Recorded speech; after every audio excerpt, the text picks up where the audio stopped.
بیماری میں مومن کو وہ انعامات اور اجر ملتے ہیں جو صحت میں نہیں مل سکتے۔ دیکھو جب کوئی بیمار ہو جائے تو سنت طریقہ ہے، کہتے اس کی عیادت کے لیے چلے جاؤ اور اس کو تسلی دے دو کہ انشاءاللہ ستصح طہور و شفاء انشاءاللہ۔ اور سنت طریقہ ہے جب اللہ نے آپ کو توفیق دی بہترین پھل لے کے جاؤ، اس کی دل پسند چیز لے جاؤ، اللہ نے توفیق دی ہے اس کی دوائیوں کا بل ادا کر لو۔ مقام اور مرتبے کو دیکھ کے انسان آگے بڑھتا ہے۔ ایک بہت بڑے عالم میری عیادت کے لیے ایک دن آ رہے تھے، تو اپنے ساتھ بہت بڑے ڈاکٹر کو بھی گاڑی میں لے کے آئے۔ کہتے میں نے کہا ممکن ہے حضرت کو ضرورت ہو، تمہارے ڈاکٹر کو ثواب مل جائے گا۔ اللہ اللہ، بعض لوگ سچ مچ عظیم ہوتے ہیں اور ان کی عظمت مسلمہ ہوتی ہے۔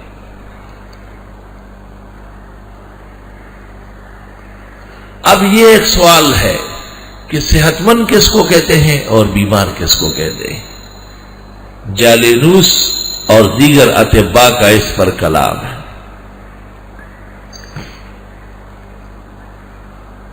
صحت مند عرف میں تو اس کو کہتے ہیں کہ جس کے اعضاء درست ہو، معدہ ٹھیک ہو، بینائی بحال ہو، خود چل پھر سکتا ہو، وظائف حیات نبھا سکتا ہو، تو آپ کہتے ہیں صحت مند ہے۔ اور جو خود کھا پی نہیں سکتا ہو، دیکھ نہیں سکتا ہو، چل نہیں سکتا ہو اور نظام زندگی معوف ہو، تو آپ کہتے ہیں بیمار ہے۔ پھر بیماری میں درجات ہیں۔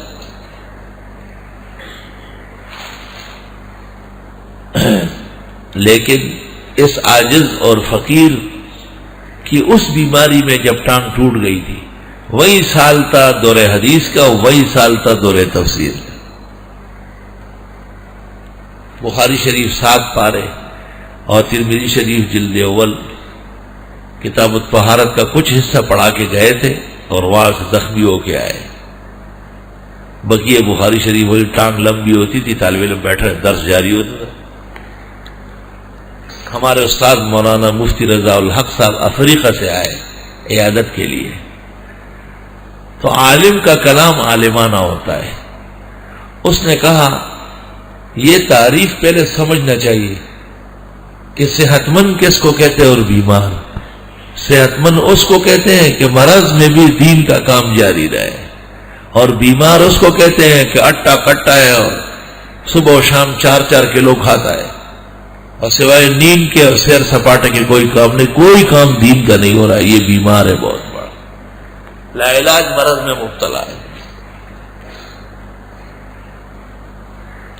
اللہ اللہ، ہمارے بزرگ تھے مولانا محمد اشرف خان صاحب، پشاور یونیورسٹی کے عربی و اسلامیات کے ڈین سربراہ، تو دونوں ٹانگوں سے معذور تھے لیکن بڑے چست تھے، اور اس حالت میں پڑھاتے تھے۔